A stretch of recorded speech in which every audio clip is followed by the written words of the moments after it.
Blog Talk Radio.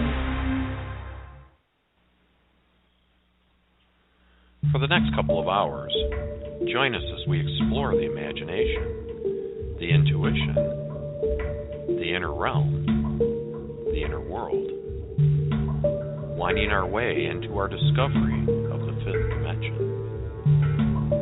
What it is, what it means, how it looks, how it feels. Discovering new, broader perspectives of life as humans on the earthly plane. A journey within, a journey into a new, yet ancient frontier. A journey into the heart. The journey of our lifetimes. So please allow reason to coexist with your intuition, with inspiration, with your imagination. And join me in the discovery of more and more of ourselves. I promise you a journey unlike any other. Let us together explore the mystical, the amazing, the magnificent world of heart-based living in the fifth dimension. Welcome to the Consciousness Evolution Hour with your host, Philip Mollica.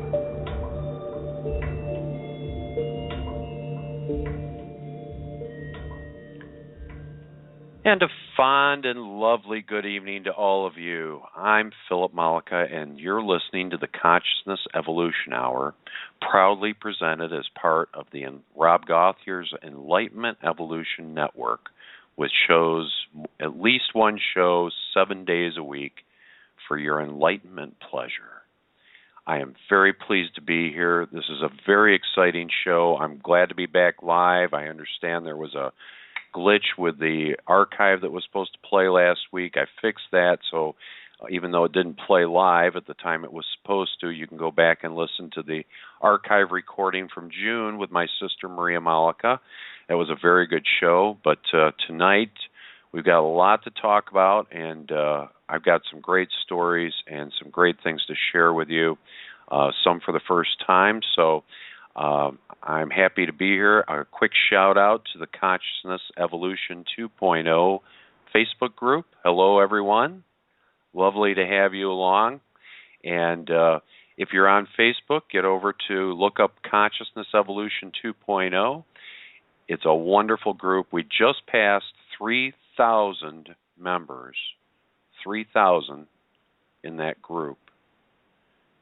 And that's less than a year ago, we had 300.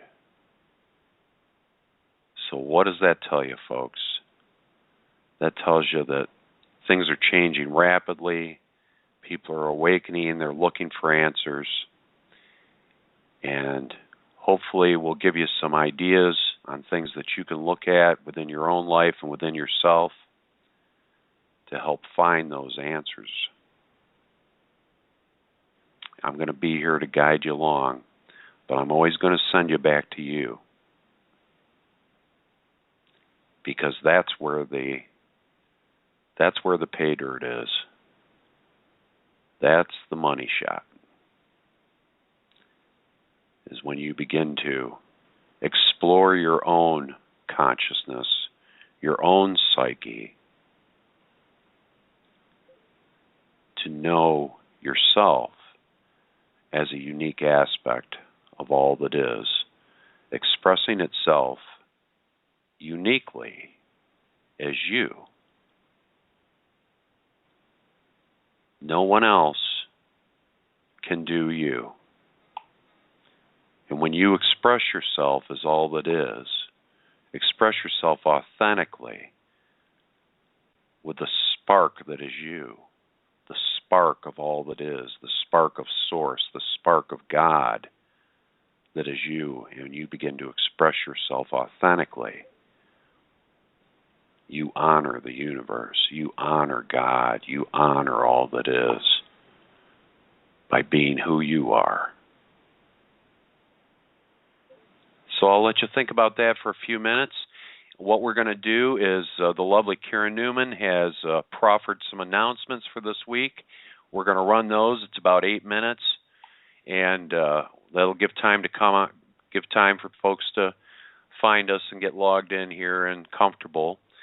So put on the speakers, go get yourself a nice glass of wine or a beer or a glass of water or cranberry and a nice little brownie. Either one will do, either type that you happen to have with you.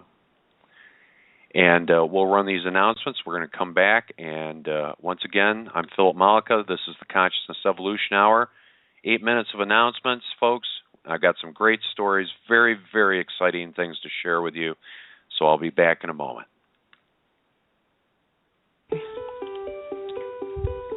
Hi, this is Karen Newman from the show About Oneness.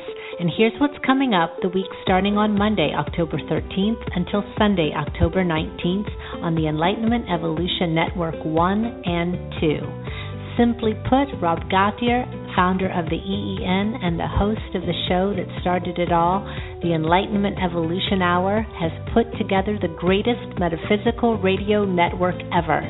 7 days a week, we have shows that will aid you on your path to enlightenment, evolution, and ascension.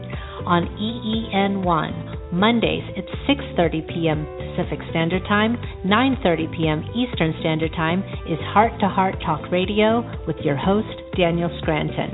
Join Daniel and his featured guests discussing a wide variety of metaphysical topics.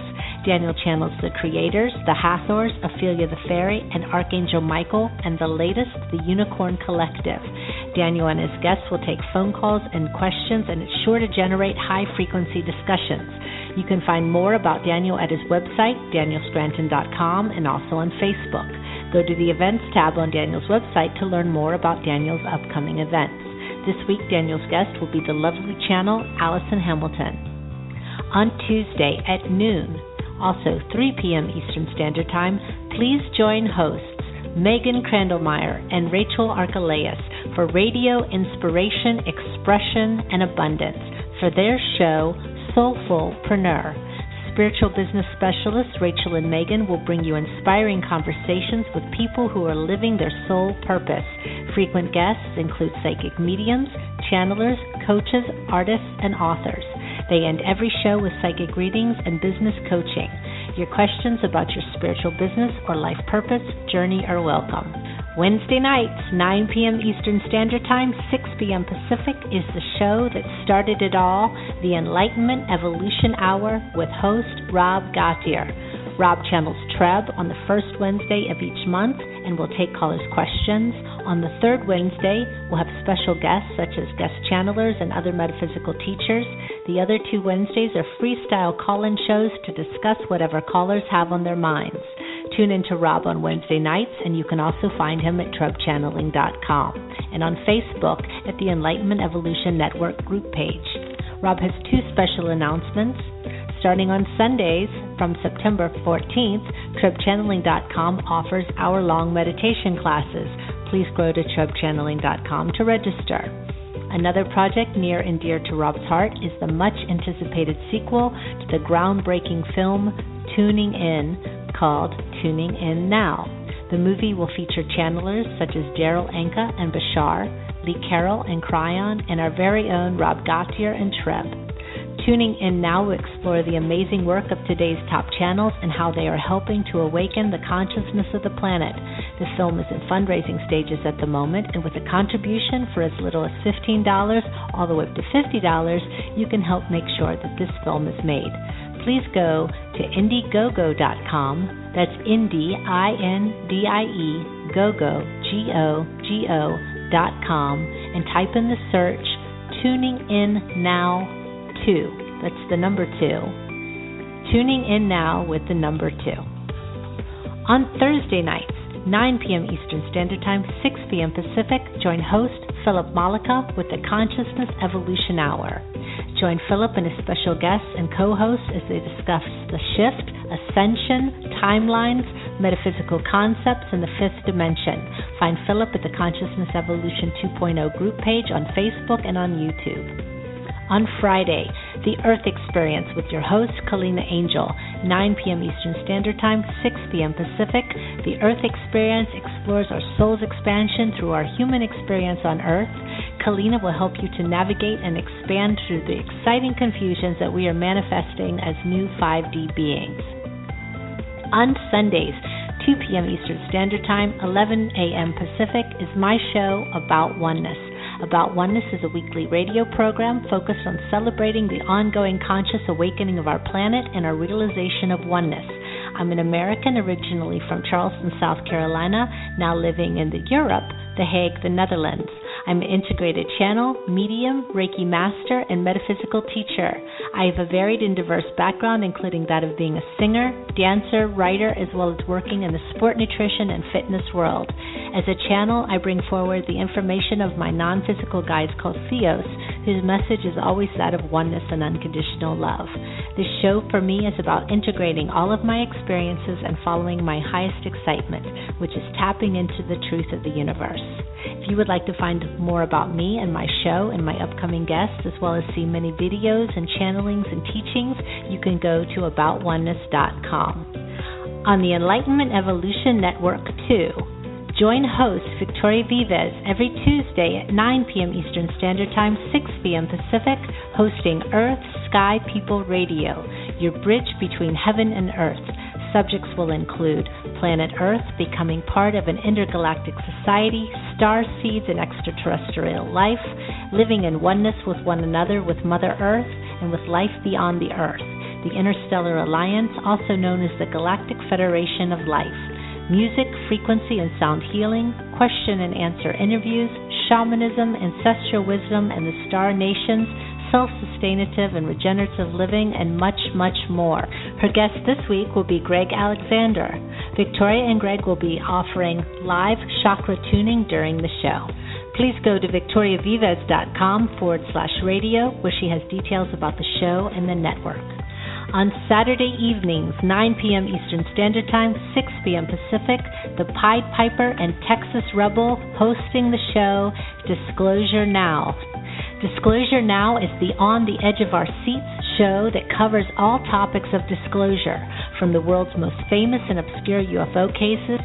Pied Piper started his journey in Michigan in 1993 as a preteen seeing Bigfoot and never could get enough and investigating all things paranormal. Texas Rebel is a wild Texas man who loves the same journey and has studied these things for years. Join them as they cover all things in the human experience that just cannot be answered by anyone. On Sundays, 4 p.m. Eastern Standard Time, 1 p.m. Pacific, starting on November 22nd, is The Resonance Intention, hosted by Neil and Sol Gar. The Resonance Intention show is dedicated to all things frequency and vibration. They will showcase conscious musicians who infuse frequency into their music and have set out to uplift and raise the vibration of humanity through their music. They will have in-depth conversations with various artists about their passion, purpose, and personal journey that led them to where they are now. Additionally, they will routinely have guests on the topics of free energy, technology, and other quantum modalities, technologies that are coming into existence now. The Resonance Intention is a platform for artists, musicians, and inventors to increase awareness of their personal approach in order to contribute to the paradigm shift that we are currently within. And remember, you never have to miss any show from the Enlightenment Evolution Network 1 or 2. All shows are available to listen to again immediately after they air on playback. All right, back to the show. And once again, a thank you to Karen Newman for putting together those announcements for us. What a great pile of shows every day of the week. More than once a day, many days, and we're going to be filling that up. And I heard some chatter that we're going to be looking at an Enlightenment Evolution Network 3. So this is just going to keep growing and booming and getting bigger and stronger.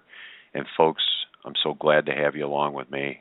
I'm having the time of my life. This is so exciting. Everything as it falls in place. Everything as it continues to expand and new ideas, new conclusions. Having an amazing time of this. I have a great deal of thanks to give to my partner, Debbie Jacobson, who's been with me since June. And I'm going to have some more stories to tell about our time together, but it really has been an incredible experience of amazing synchronicity and expansion and growth and love, and meeting at such a high level and frequency and not having to go through the 3D aspects of a relationship has been an astounding journey. So we'll talk some more about that. That's something new that we're going to be talking about a lot, is relationships and what's possible, because everyone is interested in relationships. So we'll get back to that, but I do have a story to tell you. Very interesting story. So I'm not sequestered or sheltered by any means. I do my share of getting out. However, I don't often get an opportunity to really, outside of my radio program, to really express my opinion, express who I am, other than just being, me. But today I had quite an opportunity to do so, and you'll pardon me if I cough or sniffle during the show. I'm starting to feel better, but I've been sick for the last week, and I went to the doctor's office today because I needed some antibiotics. It was time. I'd done my best with this illness, and I know I took this on for various reasons, probably a lot of different reasons, but it was time to go see a doctor and get a prescription for antibiotic. So that's where the story begins. So this is a doctor I'd seen years and years ago, maybe 20 years ago, before my last family doctor, and then I haven't really had a family doctor in, probably 5 years. Probably since I awakened, I don't think I've been, but a couple of times. And the couple of times I went before were to a 24-hour clinic. But I knew this gentleman. He actually lives in my subdivision, this doctor, and he's real close. He's just 5 minutes away. So I thought, well, it's good to have that relationship. Should I need a personal physician and for whatever reference and whatever. So I made an appointment, and they were happy to bring me in, and I had an appointment for 1 o'clock today. So I went in and sat down in the waiting room and filled out my paperwork. And as I was there, a young girl came in, about 14 or 15, and signed in, and a minute or two later, her father came in, and probably a 40-year-old gentleman, sat down, and we were across from me, and he immediately asked me if I'd gotten a deer yet, as I was wearing my camouflage pants. And I thought about for a minute saying nothing. I said, I'm not really a hunter. But I asked him if he had gotten any, because it's deer season here in Michigan. It's bow season, and we're just moving into gun season here shortly. And he says, no. He says, my shoulder's bad, and I can't really do a compound bow. And then another guy there suggested that he get a crossbow. He said, well, that's not really hunting, He says, I would do it, but, it's kind of like cheating. And I said, well, if you use what you kill, then it's perfectly acceptable. We don't waste. A lot of people here in Michigan, they don't just hunt for sport. They actually, live on venison, and or at least it's a portion of their diet. So from my standpoint, it's a perfectly acceptable, hunting is a perfectly acceptable idea here in Michigan for deer. I don't have any problem with that at all. It's just the nature of our state here, and again, most of the people I know that hunt use what they get. So no complaints there. So I had said that, and I don't know how he got on it, but he started talking about not necessarily to me, but in general, he started talking about communists, which of course got my attention very quickly, and how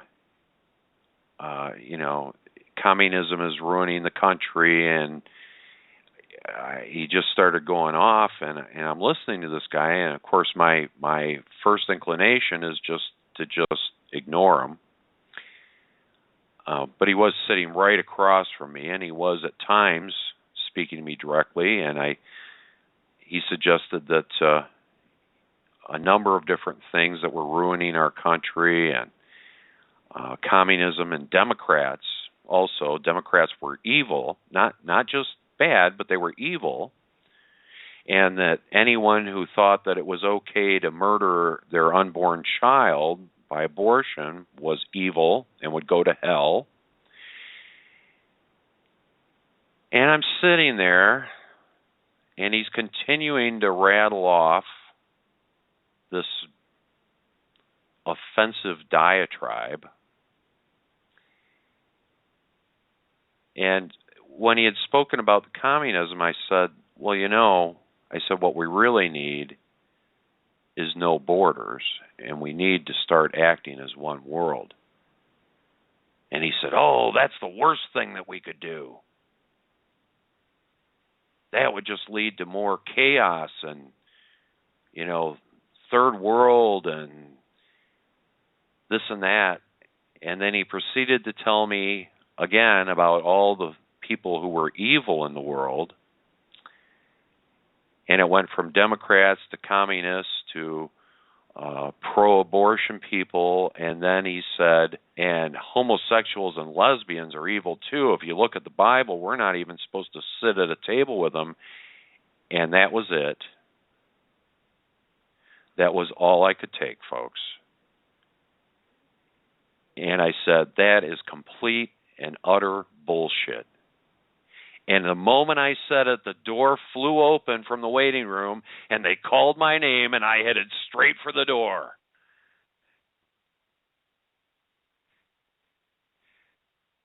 So I go into the room, and I've got the gentleman who was checking me in for the doctor, and he waved me. He was real fun and jovial and nice, and he said, how you doing? And I said, well, pretty good. I said, I just had an interesting conversation with a right-wing nut in your waiting room. He says, oh, yeah. He says, we get a lot of them out here. We're out in Clarkston, and even beyond Clarkston. Not that it's backwoods, but, and no offense to anybody. But it was funny because then he took my temperature. My temperature was normal. He took my blood pressure, and my blood pressure was 160 over 100. And he says, oh, that's pretty high. And I said, holy shit. I said, my blood pressure is never that. It's usually 120 over 80. He said, oh, I'll bet it was your conversation in the waiting room. And I said, I'll bet you're right. Set my blood pressure right up. But I wasn't upset at that point. I really was quite amused. And I had tried to engage the man a couple of times and just lead him gently, but I could see quickly that wasn't going to happen. He was well practiced in his diatribe. I could tell he'd had this conversation, an argument, many times before. But the man that checked me in at the doctor's office was chuckling about it, and we laughed a little bit, and my blood pressure was up, and I said, no, it's really unusual. So anyway, the doctor came in and examined me and blah, blah, blah. And Doc said before he left, he says, I want him to come back and double check your blood pressure. I said, okay. So he came back. I had 2 minutes. I sat back and I closed my eyes and I cupped my hands and I took a deep breath. And I did that about 2 more times. And by that time, the gentleman was coming back in the room, chuckling again. He slapped the blood pressure thing on me, took my blood pressure again, and it was 120/80. And we both laughed, and then I headed out of there. So it was just interesting to me that I really had an opportunity to truly come in contact, because I don't generally, but with somebody whose beliefs are just so far askew, so far out of alignment with who they really are. And I don't begrudge him his journey, nor do I wish to talk him out of it. But it was very interesting to me that I got firsthand, got to see someone who truly held those beliefs, heaven and hell, good and evil, God being something outside of us, that we will go to hell if we're not good or if we don't believe in God or Jesus. And I know there's a lot of people like that. But it was so interesting to me to come in such direct contact with one because, as I said, I generally don't. A lot of that has to do with where I carry myself, because we send out information in advance of ourselves. There's a under-the-radar communication that happens between all of us all the time, whether we say the words or not. So as I work through my day, my interactions with people, they're generally very high-level interactions. And that's not to say that this one wasn't a high-level interaction. In a way, it actually was, and I knew it was very purposeful that I had gotten to see this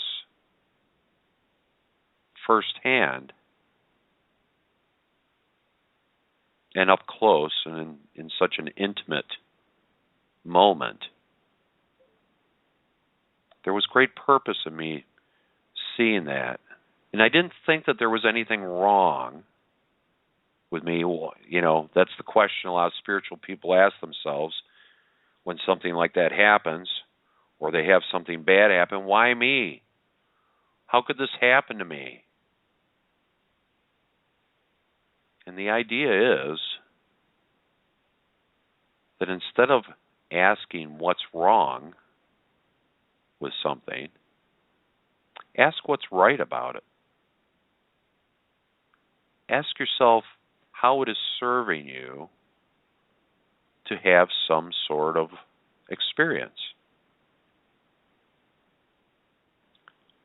A lot of times they're to show us all the time, really, because everything is a reflection. It's there to show us something about ourselves. Because every interaction like that, every single time we have any kind of experience, it's a setup. It's set up behind the scenes. We all play our roles,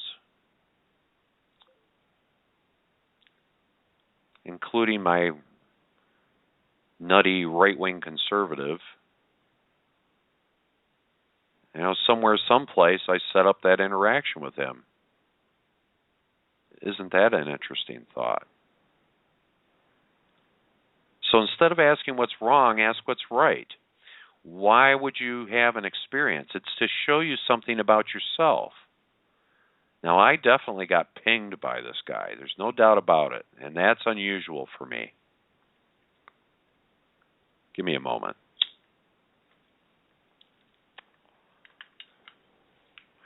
I definitely got pinged by this guy.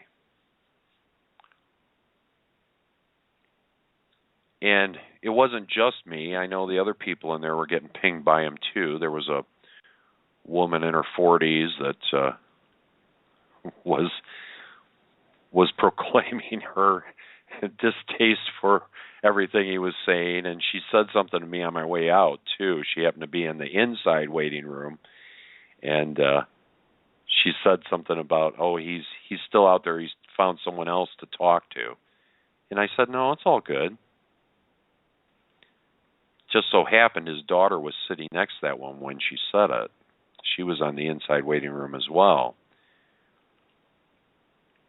And I wondered how she felt about it. She seemed kind of nonplussed when we were sitting in the outer waiting room when it happened with me.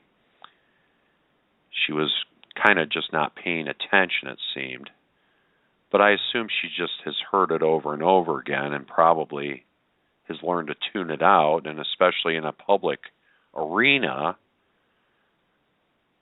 to be the daughter of someone who is expressing such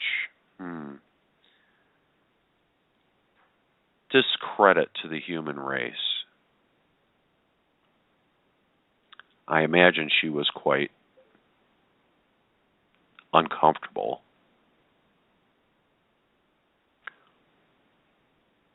And I felt for her, but I also know that we all choose where we come in this world. We choose our parents, and our parents choose our children. And that's all a setup for us to have a particular experience. So I don't feel pity or sorry for anyone in that position. We've all been in positions that were challenging and difficult, and we often find out who we are by finding out who we are not. So in that sense, everyone's journey is divine, no matter what it looks like on the outside. It's a divine setup, a divine journey. If you think in terms of, we'll use Seth's Framework 1 and Framework 2, Seth being the entity that was channeled through Jane Roberts. I do quite a bit of study of Seth. And Seth describes Framework 1 as being our outer created reality and Framework 2 as being non-physical. So we could just as well say physical and non-physical. Either one works. So physical would be Framework 1 and non-physical would be Framework 2. And the interesting thing that we read the other night from Seth was the idea that our outer created reality is completely engulfed in consciousness. In other words, it is couched within non-physical.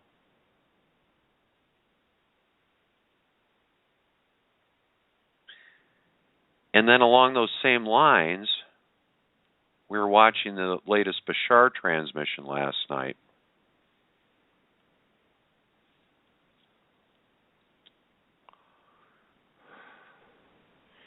And Bashar again talked about how who we really are the beings that exist in non-physical, those conscious beings that exist in non-physical.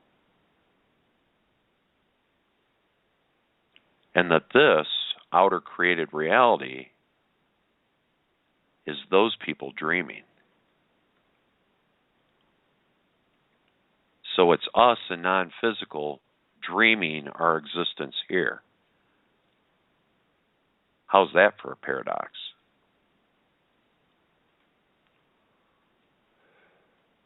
So if you think of it in those terms, everything is a setup. It's all a setup. And then think of it in terms of us and who we are. Okay, if we're these incredible consciousnesses in non-physical, dreaming ourselves into physical in complete forgetfulness of who we are, of our true reality, and then undertaking this for thousands and thousands of years, for eons, to discover more about ourselves. Isn't that incredible? Isn't that amazing? Doesn't that make you feel the power that's within you? Does it make you feel the mastery that you are to undertake this? To set aside your larger reality and to focus a portion of yourself into this physical reality in complete forgetfulness, only to discover more of who you are.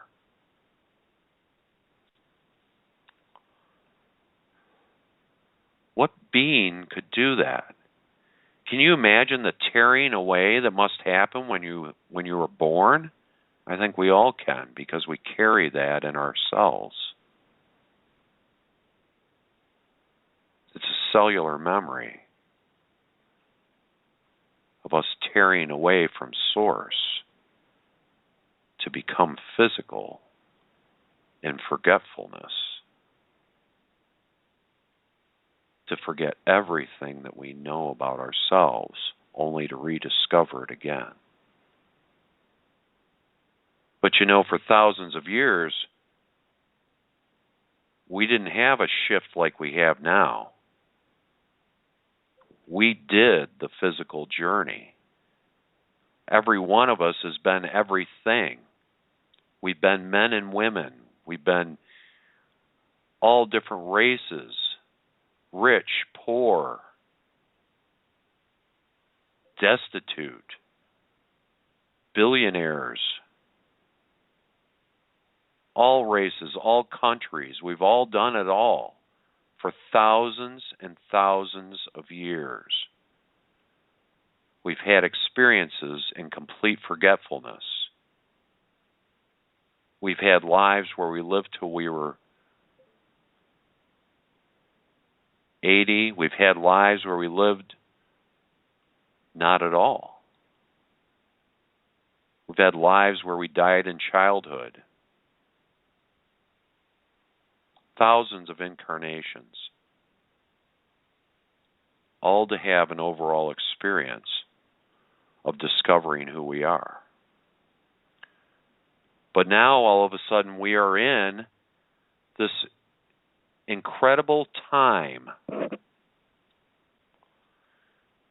Oh, do you know why we have to incarnate in order to have these experiences? Because in non-physical, we can't experience change. It takes time, space to have that experience of change. Because we can instantly become or manifest anything in non-physical, but we cannot have the experience of change in non-physical. So that's why we have these experiences. That's why we incarnate on Earth. And so we've had these thousands of lives as all different types of beings, men and women, and all of this is part of our greater self. And now we've come, and we passed 2012. December of 2012, we crossed the threshold. Depending on your perspective of it, you could say we entered fourth density then, or fifth dimension. Or you could say it's available to us, or I hear it different ways from different people. That's all perspective. But the idea is that we upgraded when we passed that threshold. We upgraded. We became more. We had more available to us as options. And it is an option. Free will does reign. Everyone gets to choose how they're going to experience. But it is something that's happening. And it's not just us, it's our Earth. In fact, our Earth is the reason why it's happening to us, because we are of the Earth, and the Earth is changing, and the solar system is changing. Everything's getting upgraded. So we have options now. Options that we didn't have before. Options to become more than we were. I loved how Treb put it. We were 8 ounces of consciousness in an 8-ounce bottle. And now we're a 16-ounce bottle with 8 ounces of consciousness. And that means we have room for more consciousness. So all of us that are involved in the shift, what we're really doing is we're bringing more of us bare into physical We're remembering who we are. We're becoming more. You can say the veil is thinned, but I had a thought yesterday, because I had always thought of it in those terms, that we're becoming more consciousness, we're bringing more consciousness in. And I realized that actually that's a little backwards, because what I find myself doing as I go through this, and I do find myself shifting very rapidly and with great acceleration. But what I found is that it's not that I don't feel more focused into physical reality. I feel like I'm backing off a little bit from physical reality. In other words, it's not getting quite the attention from me that it used to get. Now, isn't that interesting? It's almost like easing out a little bit, like backing out from a picture. If you can imagine a painting, and if you have your nose up against that painting, all you can see is what's right in front of you. And as you move yourself away from the painting a little bit, now you can start to see in your peripheral vision a little bit of what's around you. And the more you ease out, now you're starting to get a sense of the frame of the picture along with the picture. And as you ease out more, you begin to see that what you thought was very limited is in fact a painting in a frame. And you realize that you're much bigger than that frame. And this is what's been happening to me. I feel like I'm just withdrawing a bit. Yesterday I had the strangest sensation all day of just not being completely here. It was a little disconcerting just because I wasn't used to it, but it wasn't a bad thing. It just felt like I was somewhere else, like the majority of my attention was somewhere else, being very busy doing something, and I was just giving enough attention to my physical outer created reality to get through and do the things that I needed to do, but I wasn't really all there. And that's when this occurred to me. It's like maybe this is what it feels like as we continue to shift, or at least for me. Maybe I just realize I'm easing back away from the painting a little more. It doesn't require all that much attention as I thought it did. You know, how much do we run around thinking that nothing gets done if we don't do it ourselves? That's a belief many people hold. Give me a moment.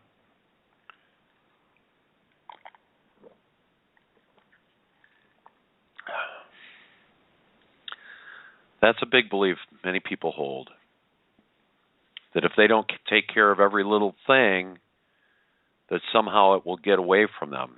And I'm here to tell you something. I want to tell you something about all that is and the universe that you live in and this outer created reality.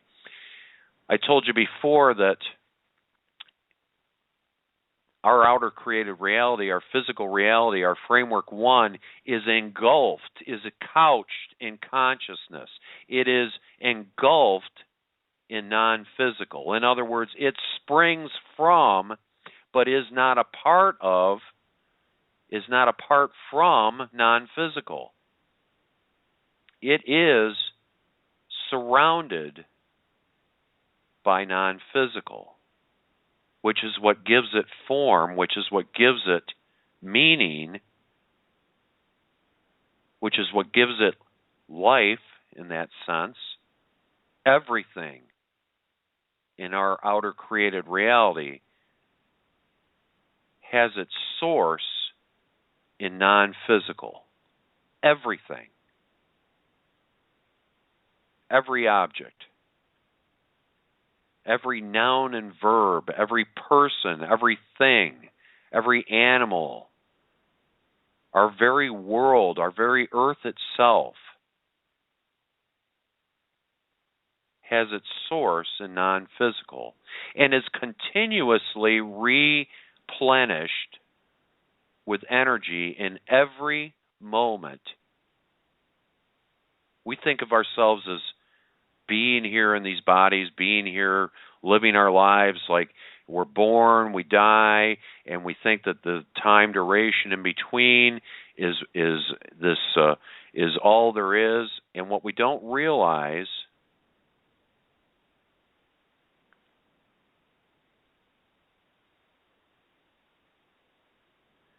is that we phase in and out of physical reality all the time.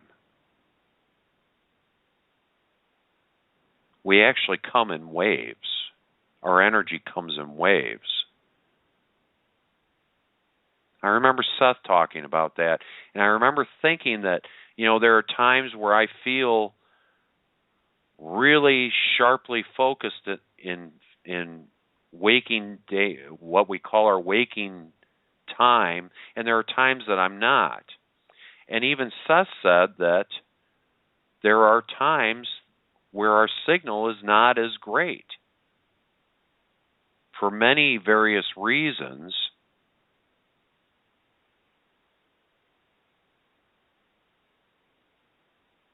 But the more I think about it, the more I think about the idea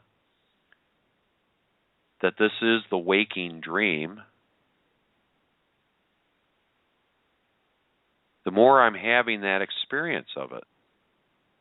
And the other thing that I wanted to tell you is, if you think that you have to do everything yourself, know something. That the universe favors you. The universe is not neutral. Some people, it's easy to get confused because some people think, life is neutral in that sense. In other words, nothing has any meaning until you assign meaning to it. And in order to even assign meaning to something, you have to first become aware of it.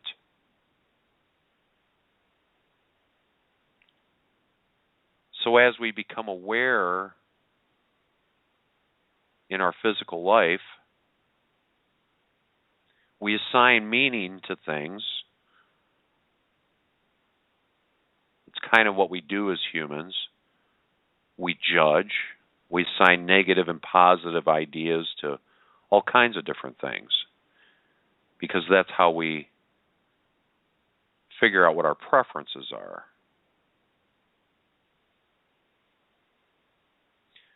But the universe itself is not neutral. The universe favors us. It favors whatever it is that is in service to us as we have a physical life experience. Now, we talked about in our group the other night, by the way, we had another wonderful group the other night at LA Cafe in Clarkston. We have live meetup there, Consciousness Evolution group. Live meetup in Clarkston, Michigan, LA Cafe. 27 people attended Tuesday night. It's our second such meeting like that. It was amazing and wonderful. And I'm telling you, the people that are coming are bringing their A game.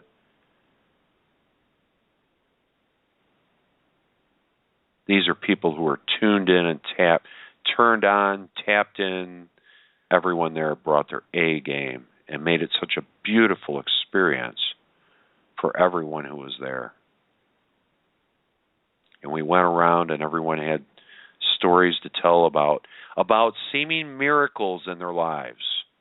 Not everybody, but a lot of people. And a lot of people are really getting this, folks.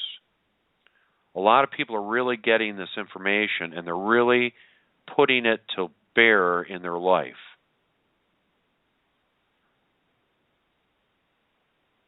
And I looked around and I just thought, here in Michigan, in this tiny little burg, and we have people come from all over.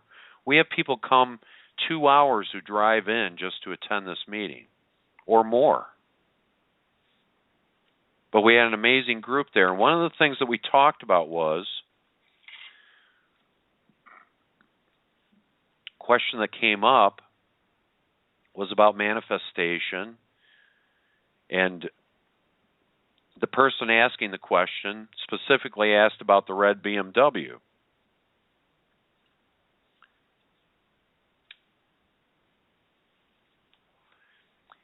And what we talked about when they brought that up, the question was, well, what does it take to manifest that?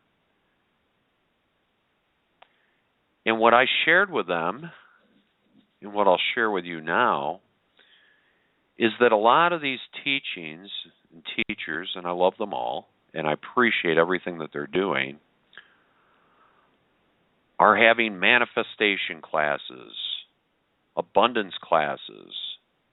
And I understand the purpose of it because there's a lot of people doing what we are doing, and they're really struggling financially. But when the question came up about the red BMW and the $1 million, I said, well, the real question to ask is it relevant to your experience? Because unless a red BMW and $1 million is relevant to the experience that you agreed to have coming to Earth and having a life experience, you're not going to have them. And everything in your life is going to be relative to how relevant it is to your overall experience. Now, you came here, every single one of us came here to have a particular experience. Now, from the oversoul level, at the oversoul level, there are literally thousands of personalities, if you will, that report back to the oversoul, if you will, who have 1,000 different life experiences. And it may not be relevant for you to have the red BMW and the $1 million. That's not to say you couldn't get it. But if it wasn't relevant for you, even if you did get it, it wouldn't last. It would be gone just as fast. And so I have just a little bit of trouble with some of the teachings that suggest that you can have anything you want, and people think, well, I want the big house, and I want the nice car, and I want the $1 million. Oh, and the relationship thing. Yes, that was the other thing, was the relationship. And they forget, or they haven't considered, about what's relevant to their life and what's relevant to the experience that they agreed to come here to have.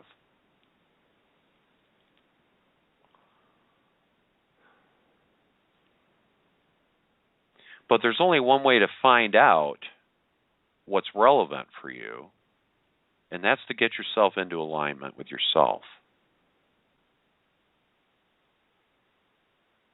How do you get into alignment with yourself? Here's 4 words that will help you, thanks to my dear Debbie. Let it be obvious. Just let it be obvious. If you're trying to do something and it's a struggle and you have to try and it's hard, guess what? It's not relevant for you. Let it be obvious. You will be led perfectly. If you're struggling at anything, let it be obvious. We did not come here to struggle. We did not come here to suffer. We did not come here for sacrifice. That's all bullocks. Those ideas, those concepts are bullshit. That's not what we came here for. What we came here for is to find alignment with ourselves and discover more of who we are. Now, many of us have been through many types of challenging experiences.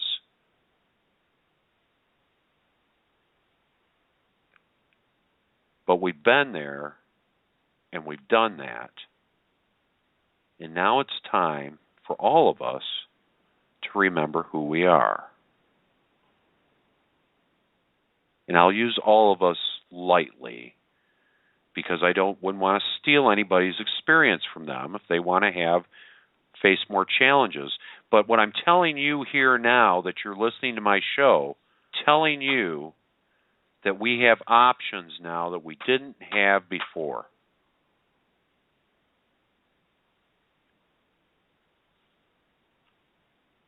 You can be led perfectly, easily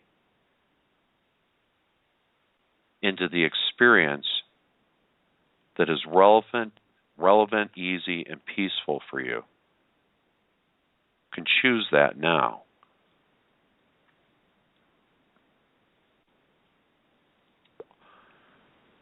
Remember, the universe has been in your favor. It will support you. You just have to get into alignment with yourself. How do you get into alignment with yourself? By noticing your thoughts, feelings, and emotions, and using them as the key to tell you when you have a belief about something that's out of alignment.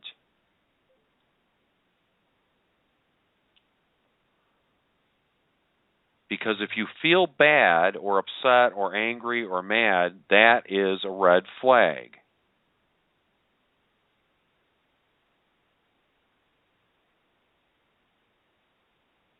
That's your cue that this is something for you to look closely at.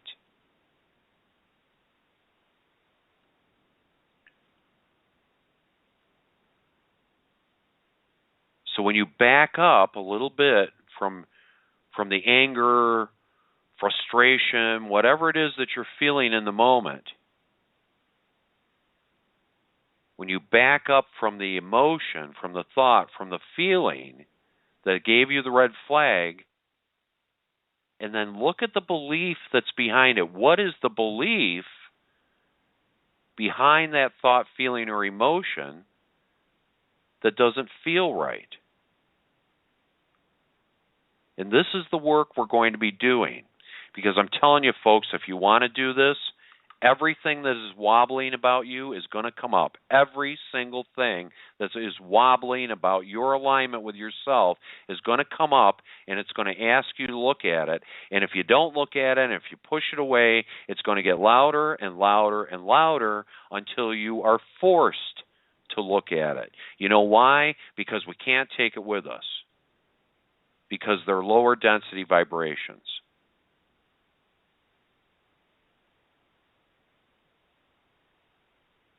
You can't take them with you. So if you're on this path,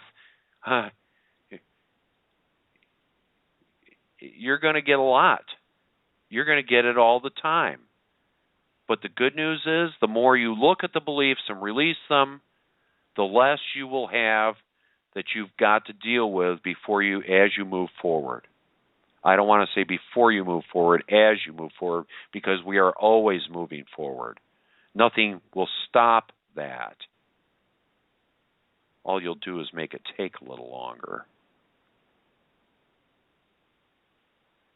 Because every time you fight against, every time you push against something, every time you hold something in, every time you push something away instead of looking at it, you then have to create more time to give you an opportunity to create another circumstance or situation that will then present it to you in an even more in-your-face manner until it gets so loud that you can no longer ignore it.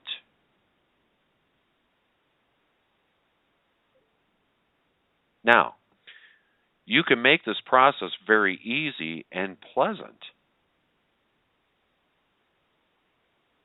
It's all in how you look at it. First thing that you can do is let it all go. Just let it go.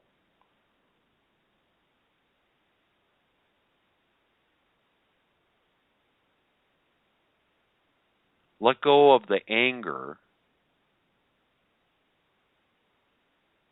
You do that by looking at the beliefs. What is the belief that you're holding that's making you feel out of alignment? Let go of it. Once you discover what that belief is, let go of it. Because when you get to that belief, what you got to ask yourself is, what is it about this belief? What would I have to believe is true in order for me to feel this way?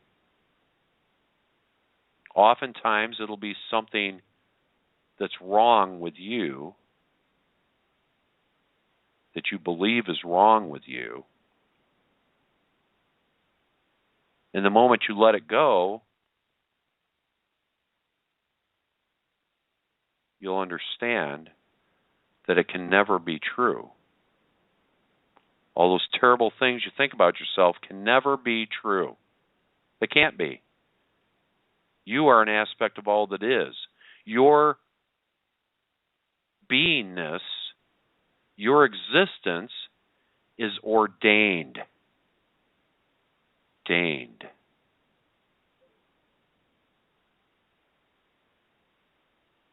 If you weren't meant to be here, you wouldn't be here. If you weren't meant to exist, you would not exist.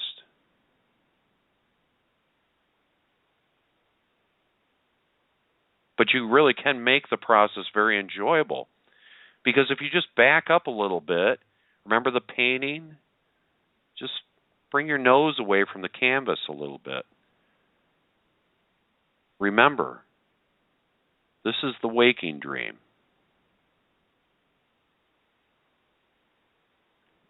You entered forgetfulness so you could have an experience. So have that experience. Feel those emotions. Feel them completely. When you're angry, be angry. When you're frustrated, be frustrated. In fact, do it to the exclusion of everything else until you can do it no longer.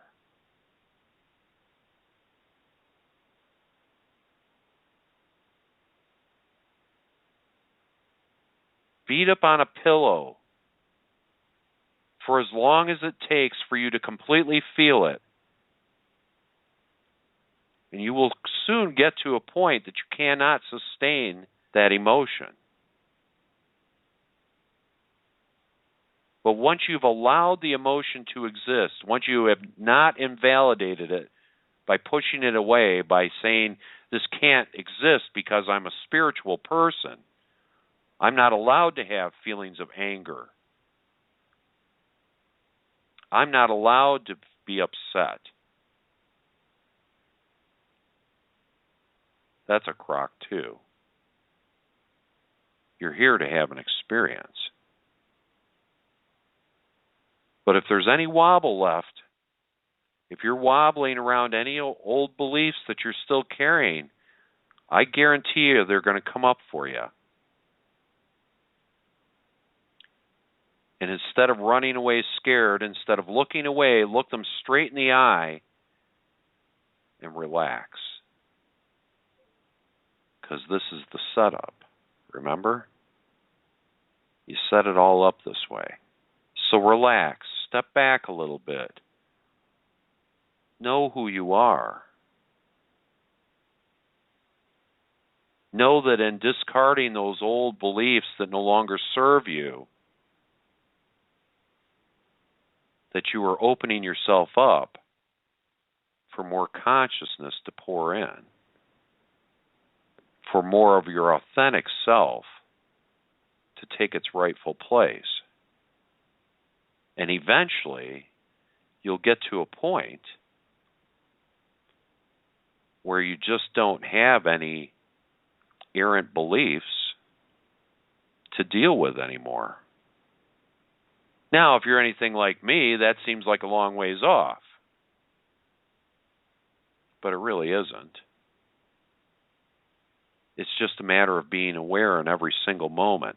All of this, folks, is about being aware in every single moment, of not throwing anything away, of being self-aware, fully present in every moment of your day.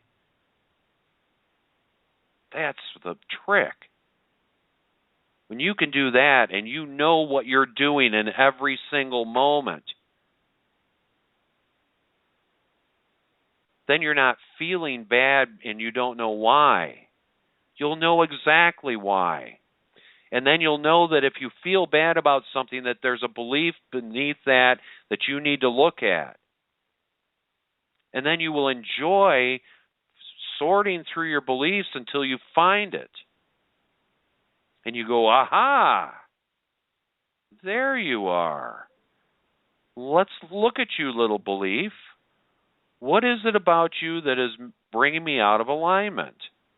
Then you get to decide if it's yours or not. If it's your belief. It will never be your belief. It will be something you picked up somewhere, but it won't be yours. You know how I know that? Because the authentic self, the true you, doesn't hold that belief.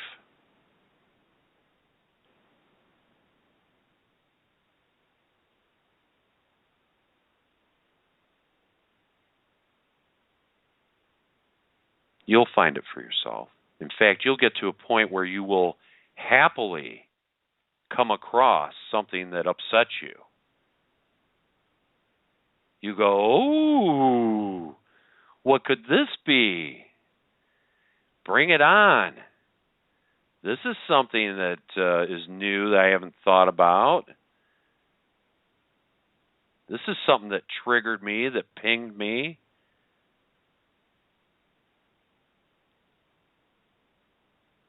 You'll welcome it. You'll run towards it because you will know that on the other side of that is more of you. Oh, it's such a fun game bringing yourself into alignment, folks. It really is.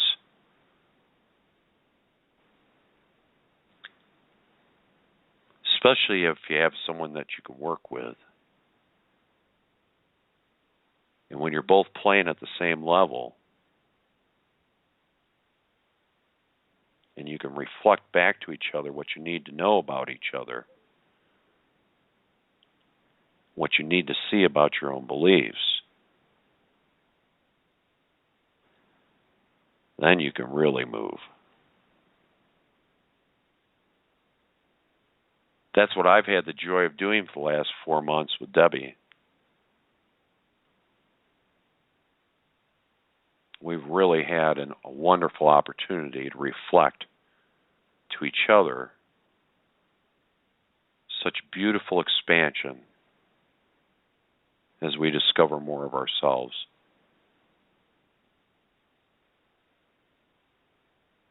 And it has been fun and it has been exciting. And it's been so affirming to see the process work,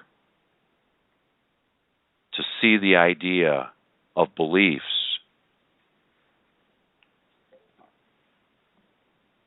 showing themselves, bringing themselves into the light so that we can examine them and bring ourselves more into alignment. Speaking of bringing ourselves into alignment, we're going to take a few-minute break. I'm going to fill up my cup here. And let's see. Trying to see what we might play here. For Rich Ann, I promise. Okay, Rich Ann, I won't play Flower Duet. Debbie's laughing here. Let's see. Celestial Reiki 1, Quiet Space. Ooh. All right. We're going to play a few minutes of this. I'm going to take a quick break and get a drink, and then I'll be back, and we'll finish up the show. Stay tuned. This is the Enlightenment Evolution Network. You're listening to Philip Mollica's Consciousness Evolution Hour. Hope you enjoyed the first hour. I certainly did. We'll be back in just a few minutes.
So sorry, folks. I was muted. I've been talking for the last 5 minutes and didn't realize I was muted. So sorry. Welcome back to the Consciousness Evolution Hour. I'm Philip Mollica. I don't remember everything I just said, but I'll try to cover it again. One thing that I'm very excited about is tomorrow morning I'm leaving with Debbie for Vermont, New Hampshire for an Elias group session over the weekend. How exciting. We're going to have a group session Saturday, and Monday it looks like we're going to have a private session with Marianis and Elias. That's going to be very exciting. The Elias energy has been very important to me and Debbie, and has been very important in our growth and expansion that we've had here since we've come together. Elias, along with Seth and Bashar, and I made a joke earlier that you couldn't hear, so I'll repeat it, and Abraham, not Esther's Abraham, but the Abraham energy. And the only reason I single that out is not that I don't like Esther. I like Esther very much. But there are some filters there that I don't get when I'm talking to Abraham. So I just thought I'd differentiate that. But all of those energies, Seth, Elias, Abraham, Bashar, they're all here with us all the time, very supportive of us.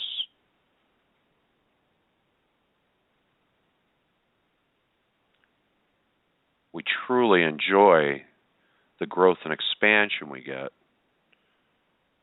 not only from our interactions with reading the Seth books, from studying the Elias transcripts, from listening to the Bashar videos, watching those, but also in our private moments where we are receiving guidance. And we know that all of those energies are here in support of us.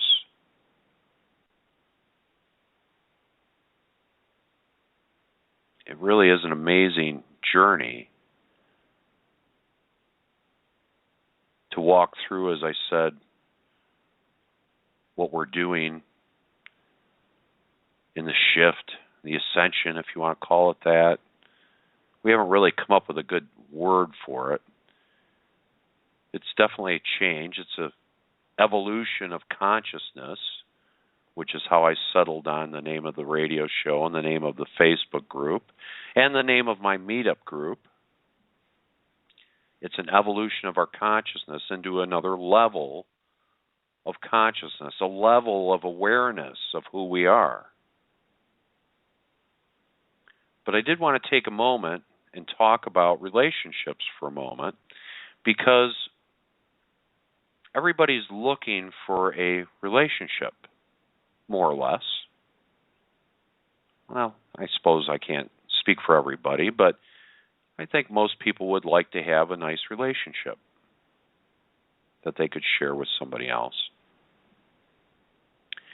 What I realized about myself was, and what a lot of us do, is we project our well-being onto another person. In other words, our well-being is dependent on receiving love and or adoration from another being.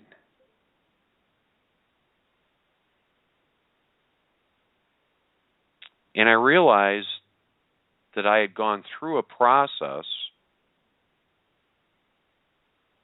of learning how to love myself and not requiring approval, adoration from another, and loving myself enough to fill all those holes. And I had some holes, and I think we all do. I think it's a part of physical life where we are taught or we learn one way or another that our well-being, that our goodness, that our being the best we can is dependent on pleasing somebody else and having their approval, or love or adoration, or all three.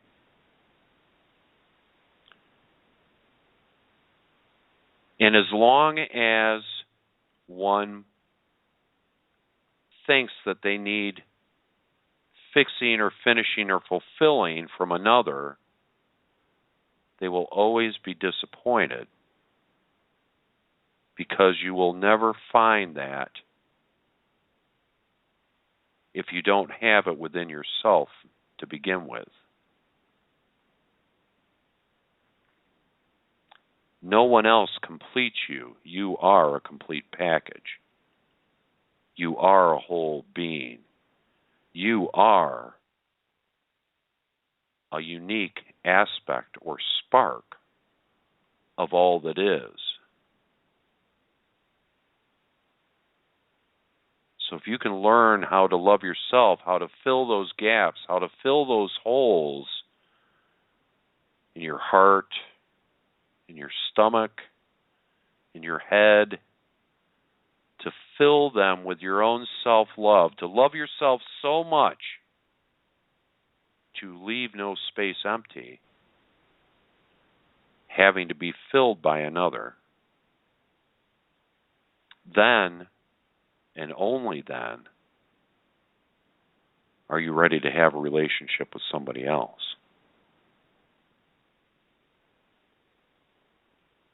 Otherwise, you will constantly be looking for the approval of another, and it will never fill the hole. They will never be able to do enough for you. Since it's law of attraction, you'll be attracting the same type of person to you, so you will never be able to provide for them enough love to fill the holes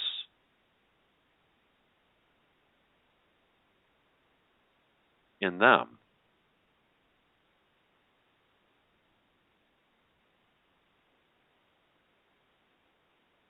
Now, the amazing thing was for me that once I got to that point, almost immediately,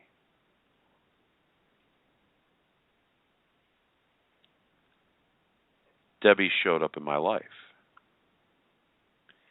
And I have to tell you, from the very first meeting we had, which was just a meeting, just a get-together, neither one of us had any idea of anything more than that. We met at such a high level, such a high frequency, that we immediately knew that there was something much, much bigger to this, and that we had set this up on purpose as a means of coming together.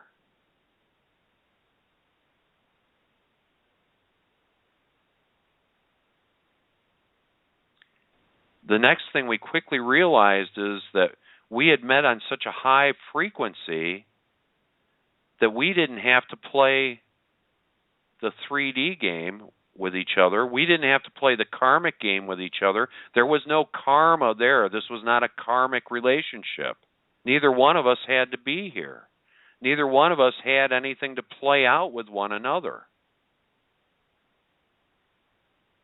When I talk of a karmic relationship, it's the idea of, I have this thing that I wanted to explore from the level of the oversoul, and so I set up a relationship in order to have a particular kind of experience that will bring out ideas, thoughts, and feelings, which I will then have to sort through and deal with until I can come clean about what it means to me. It's a reflective thing. Now, that's not to say that Debbie and I don't reflect to each other. We reflect to each other beautifully, but we're reflecting to each other at this amazingly high frequency. So it's like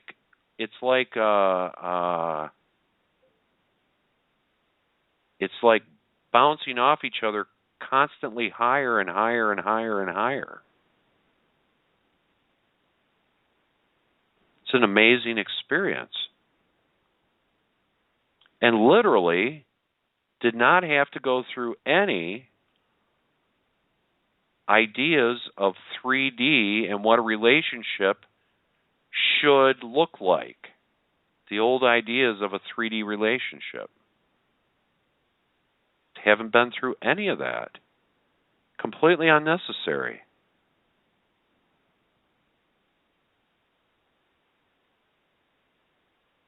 And the result of that has been that we get to spend our days in expansion, in discovering more of who we are by reflecting to each other the love we have for ourselves. I want you to hear that. We're reflecting to each other the love we have for ourselves. It doesn't just happen. You have to allow it. You have to allow another to reflect to you the love you feel for yourself. And if you don't have that love for yourself, nobody else can reflect it back to you. They will always reflect you the lack that you feel, the emptiness that you feel, if you don't love yourself. Think about that. That's quite a paradox. All we can do is reflect back to the other person, them. That's what a relationship is. So if you want to come together in a relationship, you want somebody who will reflect to you the best of you and will reflect to you what you need to know about yourself. And if you love yourself, if you honor all that is by giving yourself unconditional love, and then you meet someone at a level, at a frequency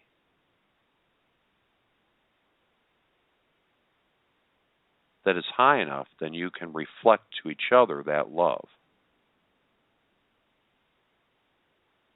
It's a beautiful circumstance. It's a beautiful relationship. It's something that I never knew existed. I didn't think it was possible.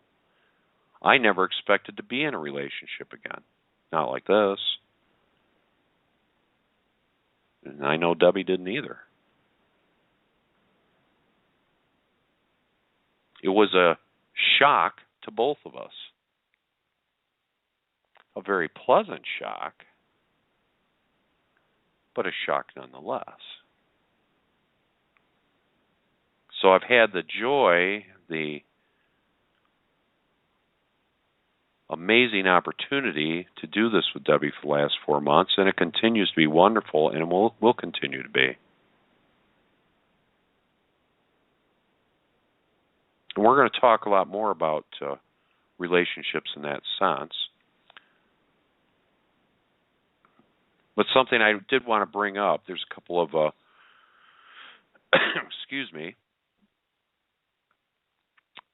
something that may be on a lot of people's minds that I wanted to talk about, and that's about body changes as we move through this shift.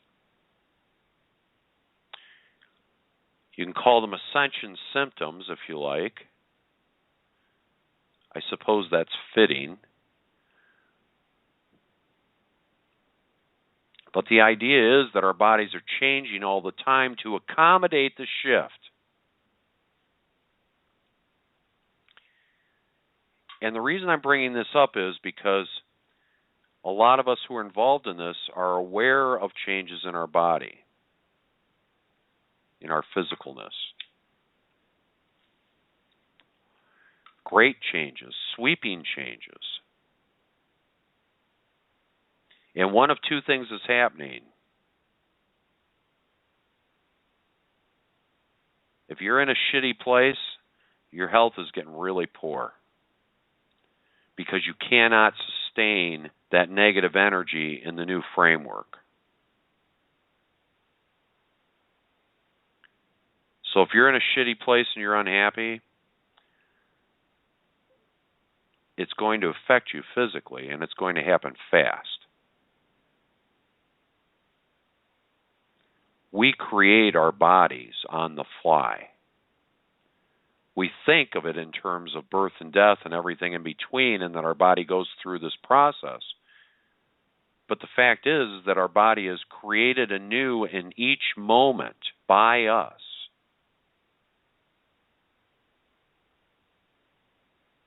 So if you can begin to ease up a little bit on yourself, if you can love yourself more, if you can give yourself unconditional love, and you are raising your frequency, raising your consciousness, you will notice physical changes in your body, very profound. So I want to just take a moment and suggest that, again, as I mentioned before, instead of asking what's wrong, ask what's right. Because you will be noticing of the changes. And they may feel like something's wrong. But I can give you example after example after example of changes in my body that I could typify as being something was wrong with me. I could categorize it as that. But really what it is our body adjusting to the new framework. And we are gaining new physical abilities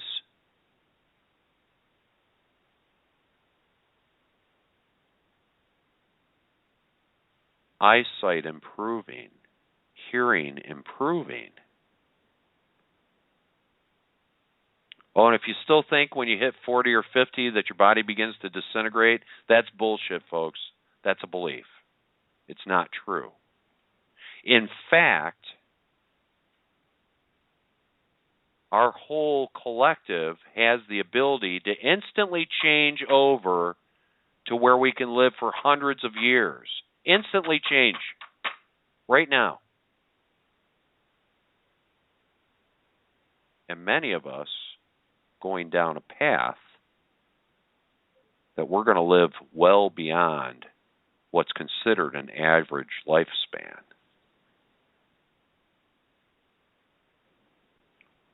We're going to have that option. You know, the number one thing that will kill your body is stress. What is stress? Being out of alignment with yourself. Do yourselves a favor, folks. Pay attention to your thoughts, ideas, feelings, and emotions. When you feel something that jumps out, that's out of alignment, you want to examine it. You want to discover the belief that's underneath it, and you want to let it go. The more you do that, the more you're going to be able to move further up the frequency ladder.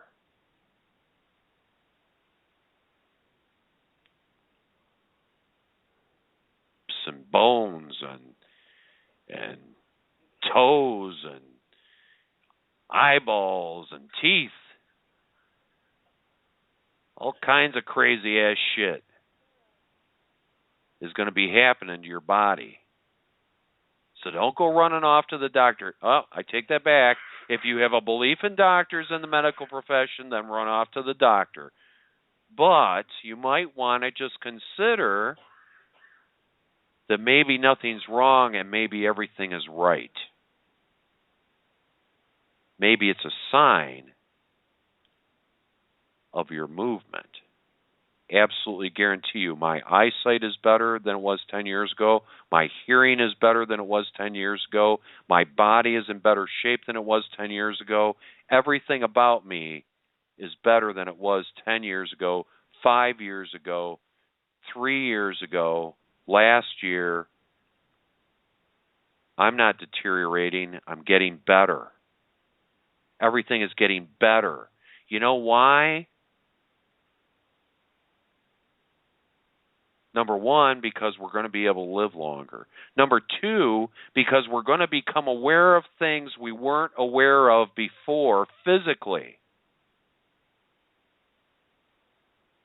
Do you know that out of all the data that surrounds us, think of terms of your physical outer created reality, of all the data that's around us, we are aware at any given moment of about 2% of that data. Do you realize that we're rubbing elbows with parallel worlds that exist in our same physical space? You're rubbing elbows with other dimensions. You're rubbing elbows with other timelines. You're rubbing elbows with other incarnations of yourself. You're rubbing elbows with beings from other planets. It's all here. It's all available to us. It's not a matter of them landing a spaceship in the backyard and coming out and saying hello. They're already here. They fill our skies. We just can't see them because we haven't raised our frequency, our consciousness up high enough to become aware of them.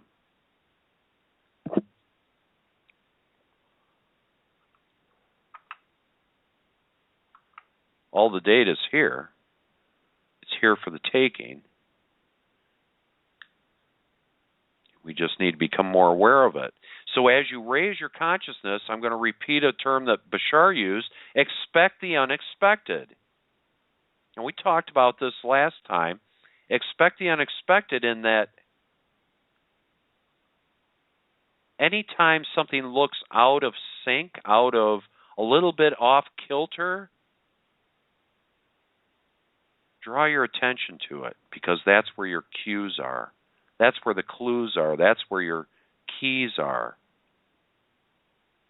There is so much around us already. Parallel lives, other incarnations, other races of beings from around the universe, from around the galaxy, other spiritual energies from non-physical, relatives and loved ones. All these places, if you will,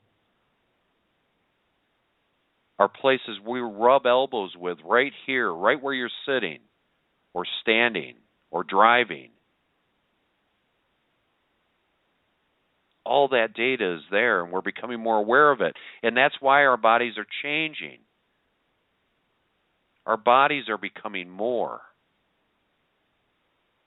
to accommodate the growth in our consciousness.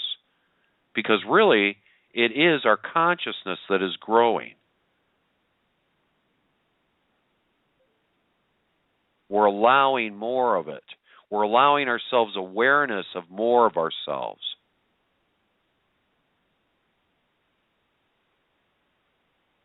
Remember, outer created reality is engulfed in non-physical. I think of it as a soup. It looks like we have objects in empty space, but really it's a soup that is our true nature, and we're projecting out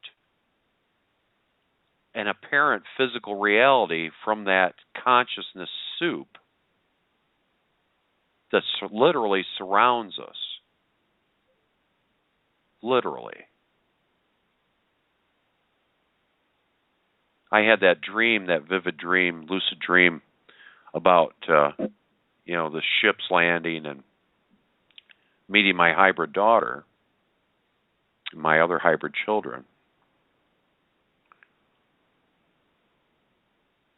And in the dream, when they came from the ship, they were in the air and they were in like pods, like rows of pods, almost individual pods. And they were in the air, and then they came down to the ground.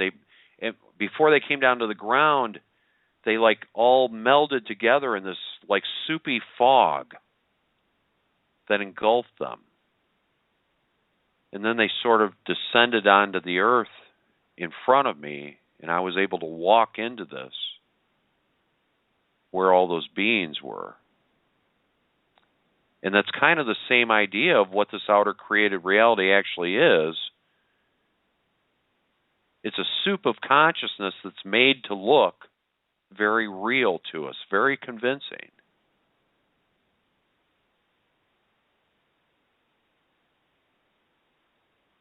So our bodies are changing to allow for our greater awarenesses of all this data that's around us. All you need to do is relax. And here's an idea.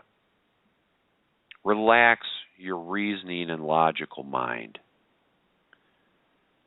Don't be so quick to call things true or not true, real or not real. Just give your physical mind a break. Just tell it to take a powder for a minute. And when something happens that looks off kilter, that appears just slightly out of line, out of phase, don't immediately look to your reasoning mind, your logical mind, to explain it to you. Because the moment you do that, the universe will give you a reasonable or logical explanation that will explain it to satisfy you, because it doesn't judge it. It doesn't judge how you wish to see things. It does not judge your free will. The universe provides. So when you come across something that's out of kilter, that's out of phase, and the moment you hear your reasoning, logical mind searching frantically for an explanation, tell it, you know what? Just relax for a minute. Let's just let this soak in for a moment. And the moment you do that is when the magic happens. That's when you look out and go, oh, I wasn't expecting that. And then tell yourself, expect the unexpected. Because there's going to be all kinds of unexpected but wonderful things coming for all of us.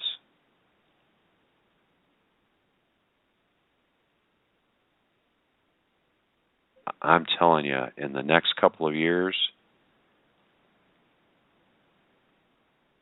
be on the track you want to be on. You can have whatever experience you wish to have, but there's an experience here that's waiting for you that's extraordinary. And if you allow yourself, if you just allow your reasoning and logical mind to just give it a break, you will see amazing things. See, hear, know, feel amazing things. It's almost a daily occurrence for me. It happens so often, I don't take it for granted, definitely. I appreciate every one. But you know, they can be the most profound circumstance to the most mundane circumstance. But if you let the universe show you, it will show you that everything is magical. And that really is the key word. We're moving into a magical time. This is the time that stories are written about. We are the people that those stories are written about. This is a time of courage, of being willing to let go of what you know for what you don't know. And what you'll find out is you knew it all along. Because you will discover who you really are. And we're all on that path of discovering more of ourselves.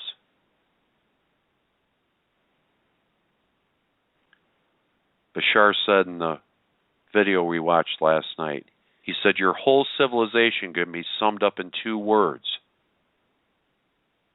Know thyself. We are the courageous entities who chose to come here in forgetfulness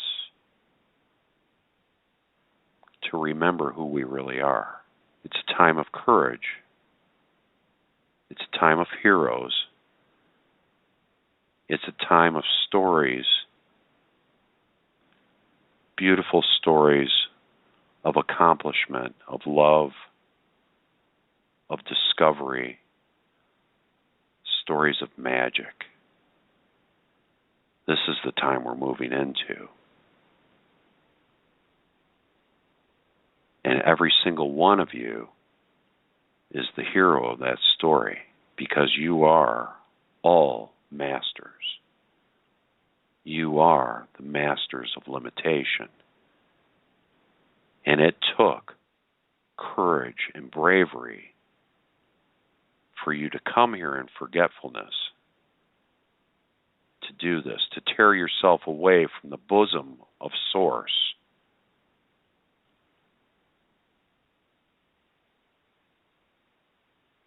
to live in separation and individuality, to further expand all that is through your discovery.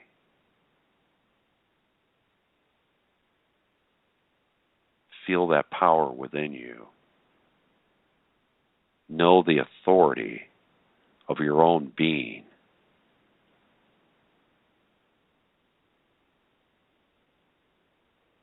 Become what you came here to be, which is you, not anybody else. You came here to be you. Honor yourself. Honor all that is.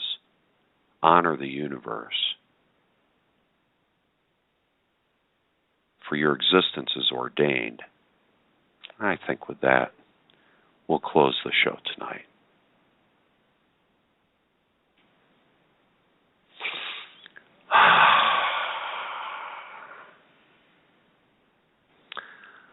I hope that my words and some of the ideas and concepts that I've talked about tonight have landed with some of you. I hope that I've brought into your awareness the idea of how powerful you are and how big you are. Because if I don't do anything else, I want you to love yourself the way you are loved by God, because that's what you are.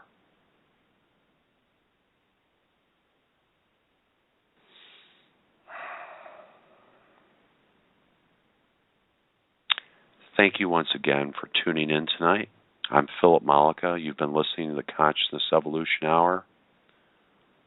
I want to send my deepest love and gratitude to everyone at the Consciousness Evolution 2.0 Facebook group. Thank you, my dears. Thank you for tuning in.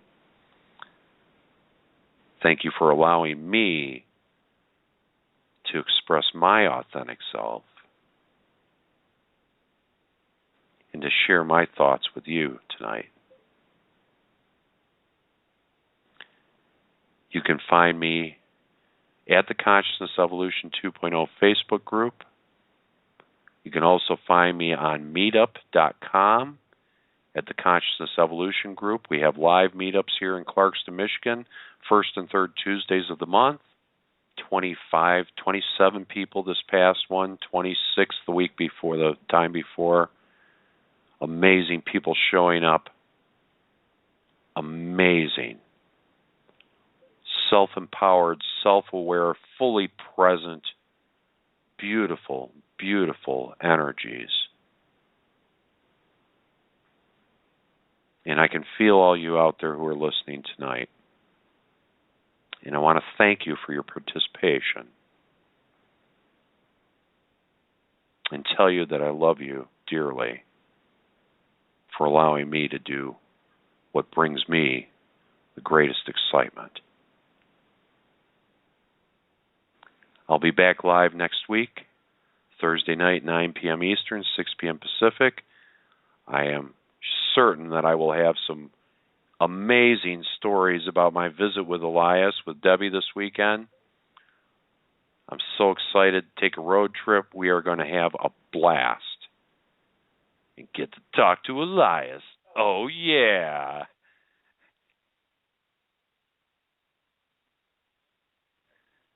So I want you all to have a wonderful night, a wonderful weekend. You can also find me on YouTube. Look up Philip Mollica on YouTube. I'm less than a month away from my quarantine being lifted, and I'll be able to post more videos, more Seth reading, more archives of these shows. Have a beautiful evening. And a fond and lovely good evening to all of you. See you next week.